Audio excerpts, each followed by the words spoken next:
Range forest officer, इस post को forest department का बैकबोन भी कहा जाता है। रेंज फॉरेस्ट ऑफिसर की 18 महीने की ट्रेनिंग के लिए हमें Gujarat forest rangers college Rajpipla में भेजा गया। गुजरात फॉरेस्ट रेंजर्स कॉलेज की स्थापना 1979 में हुई थी और हमारी batch Gujarat forest rangers college की 19वीं बैच है। Gujarat forest rangers college Narmada जिले के मुख्यालय राजपीपला में स्थित है। गुजरात फॉरेस्ट रेंजर्स कॉलेज की प्रशासनिक इकाई इंद्रजीत पद्मिनी महल, जिसे हम वाडिया पैलेस भी कहते हैं, में चलती है। हम 43 ट्रेनीज हैं, जिसमें से 42 बिहार से और एक गुजरात से हैं। इन 43 ट्रेनीज में 30 मेल एवं 13 फीमेल हैं। ट्रेनिंग के दरमियान हमें ओटीज यानी कि ऑफिसर ट्रेनीज बुलाया जाएगा। गुजरात फॉरेस्ट रेंजर्स कॉलेज का कैंपस खूबसूरती के मामले में भारत के विभिन्न रेंजर्स कॉलेजों में एक अलग पहचान रखता है। इस कैंपस में arboretum, tissue culture lab, high tech nursery, butterfly garden के साथ साथ एक मियावाकी फॉरेस्ट भी है, जो इसकी खूबसूरती को और बढ़ाता है।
अकेडमी में हमारा दिन सुबह 5 बजे से शुरू होता है। सुबह 6 बजे से 7 बजे तक हमारी पीटी यानी कि फिजिकल ट्रेनिंग होती है। चूँकि एक स्वस्थ शरीर में ही एक स्वस्थ मन का निवास होता है, इसलिए सुबह की पीटी हमारे प्रशिक्षण का एक अत्यंत ही महत्वपूर्ण हिस्सा है। पीटी के बाद हमें नाश्ते और तैयार होने का समय मिलता है। फिर शुरू होती हैं हमारी क्लासेस, जो कि सुबह 9 बजे से शाम के 4:30 बजे तक रहती हैं। शाम को 5 बजे से 6 बजे तक स्पोर्ट्स होता है, जो कि हमारी फिजिकल एक्टिविटीज का हिस्सा है, जो कि पुनः हमारी फिजिकल फिटनेस को बरकरार रखने में मदद करता है। स्पोर्ट्स के 2 घंटे के अंतराल के बाद रात को 8 बजे के रोल कॉल एवं डिनर के बाद ऑफिशियली हमारा दिन समाप्त होता है।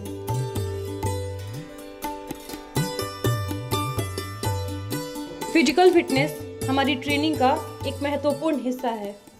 पीटी और स्पोर्ट्स के अलावा बचे हुए समय में ट्रेनीज खुद को फिट रखने के लिए हमारी यूनिटी जिम का उपयोग करते हैं। जिम का इम्पोर्टेंस हमारी ट्रेनिंग में हमारी शक्ति, स्टैमिना और मेंटल टफनेस को बढ़ाने में मददगार है। वेपन ट्रेनिंग के लिए हमें जीपीए यानी कि गुजरात पुलिस एकेडमी में भेजा गया। वहाँ पे हमने Glock pistol, revolver, AK-47, SLR और इंसास जैसे वेपन्स की हैंडलिंग और फायरिंग सीखी। वहाँ हमने ड्रिल की बारीकियाँ भी सीखी। वेपन ट्रेनिंग के बाद हमें यह एहसास हुआ कि अब हम एक सामान्य नागरिक नहीं रहे।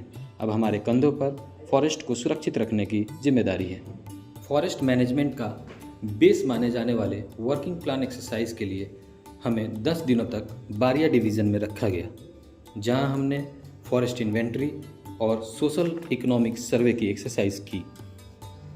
इन 18 महीनों के ट्रेनिंग के दौरान हमने बहुत सारे दिवस जैसे कि environment day, forestry day, Lions day, rangers day और योगा डे भी मनाया। साथ ही हमने अपने सभी ओटीज़ का बर्थडे भी मनाया। हमने यहाँ विभिन्न त्यौहार जैसे कि होली, नवरात्रि, छठ, दिवाली और दशहरा भी मनाया। हमने यहाँ गरबा भी खेला।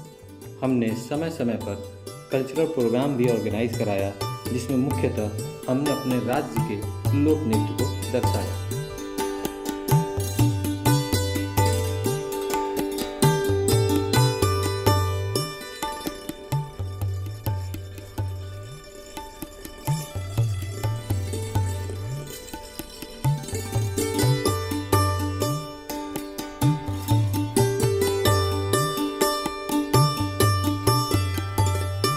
ट्रेनिंग के दौरान सर ने हमें स्नेक हैंडलिंग सिखाई, जिसने हमें कॉन्फिडेंस और कामनेस के साथ स्नेक्स को हैंडल करने की स्किल दी। उन्होंने हर स्टेप को ध्यान से समझाया और प्रैक्टिकल टिप्स भी दिए। यह सर्वाइवल और सेल्फ डिफेंस के लिए एक ज़रूरी स्किल है। हमारी ट्रेनिंग का एक अहम हिस्सा स्टडी टूर्स हैं। हमारे टोटल 5 स्टडी टूर्स हुए। पहला इंट्रोडक्टरी टूर जो सगाई में हुआ, दूसरा waste India tour, south India tour, north India tour और सबसे अंत में हुआ north east and central India tour. ये सारी यात्राएं हमने रोड, रेल, एयर और वाटरवेज से की। हमारा इंट्रोडक्टरी टूर सगाई में हुआ, जो कि नर्मदा जिले के शूलपानेश्वर वाइल्ड लाइफ सेंचुरी में स्थित एक खूबसूरत हिल स्टेशन है। इस टूर से हमने हमारी फॉरेस्ट्री नॉलेज की बेसिक्स की शुरुआत की और इसी के साथ हमारे वाइल्ड फ्रंटियर्स के दौर की भी शुरुआत हुई। वेस्ट इंडिया टूर के दौरान हम रणथंभौर, उदयपुर, जयपुर, जैसलमेर, कुंभलगढ़ तथा माउंट आबू जैसी जगहों पर गए और वहाँ की वाइल्ड लाइफ और उनके मैनेजमेंट के बारे में जाना। इसी टूर के दौरान हमें पहली बार इन फॉरेस्ट टाइगर साइटिंग भी हुई।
नॉर्थ इंडिया टूर के दौरान ट्रेनीज को हिमालयस के डेंस फॉरेस्ट, उत्तराखंड और हिमाचल प्रदेश के अल्पाइन और टेम्परेट जोन के फॉरेस्ट और जिम कॉर्बेट नेशनल पार्क जैसे यूनिक लैंडस्केप का अनुभव कराया गया। यहाँ हमें देवदार, पाइन और ओक जैसे स्पीसीज के साथ हाई एल्टीट्यूड इकोलॉजी और फॉरेस्ट मैनेजमेंट के यूनिक टेक्निक्स के बारे में सीखने का मौका मिला। इसी टूर के दौरान हमने पंजाब, हरियाणा और चंडीगढ़ के फॉरेस्ट का भी विजिट किया और वहाँ की फॉरेस्ट मैनेजमेंट स्किल्स भी सीखी।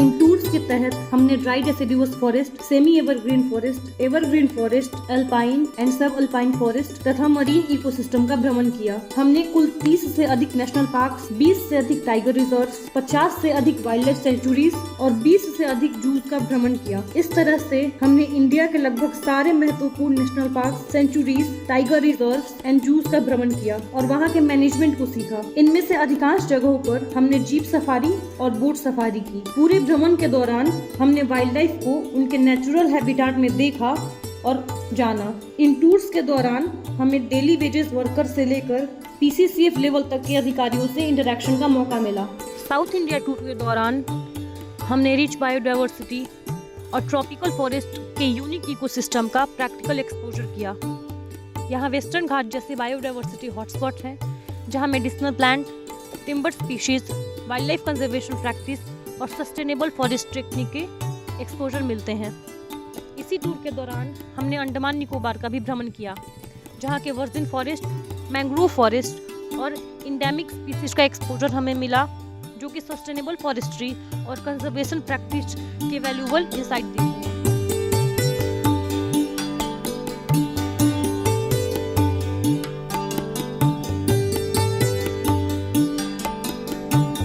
अपने नॉर्थ ईस्ट और सेंट्रल इंडिया स्टडी टूर के दौरान हमने नॉर्थ ईस्ट के ट्रेडिशनल फॉरेस्ट्री मैनेजमेंट टेक्निक्स को सीखा और सेंट्रल इंडिया में हमने साल और टीक फॉरेस्ट का विजिट किया और वहाँ की फॉरेस्ट्री मैनेजमेंट टेक्निक को सीखा।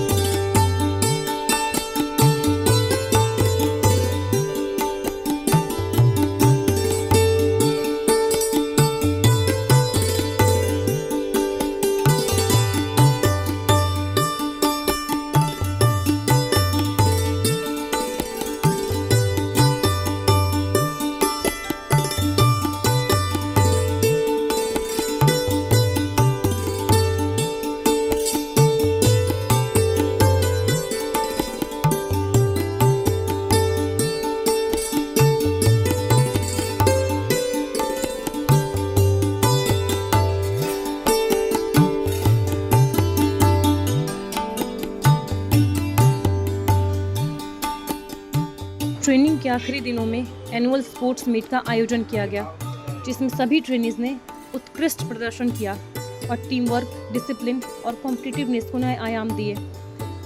हर गेम में सबने एक दूसरे को मजबूती से जोड़ा। प्लानिंग और डेडिकेशन से प्रभावित होकर सभी ट्रेनीज ने अपना श्रेष्ठ प्रदर्शन किया और अपनी सीमाओं को पार करते हुए यूनिटी और स्ट्रेंथ का बेहतरीन प्रदर्शन किया।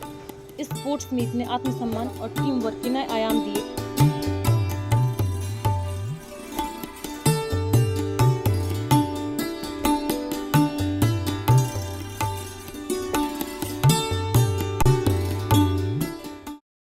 छोटे से वीडियो में हमने हमारी ट्रेनिंग के ग्लिम्स दिखाए। ट्रेनिंग से हमारी न केवल कार्यकुशलता और ज्ञान में वृद्धि हुई है, बल्कि हमारी प्रतिभा को लागू करने का आत्मविश्वास भी बढ़ा है।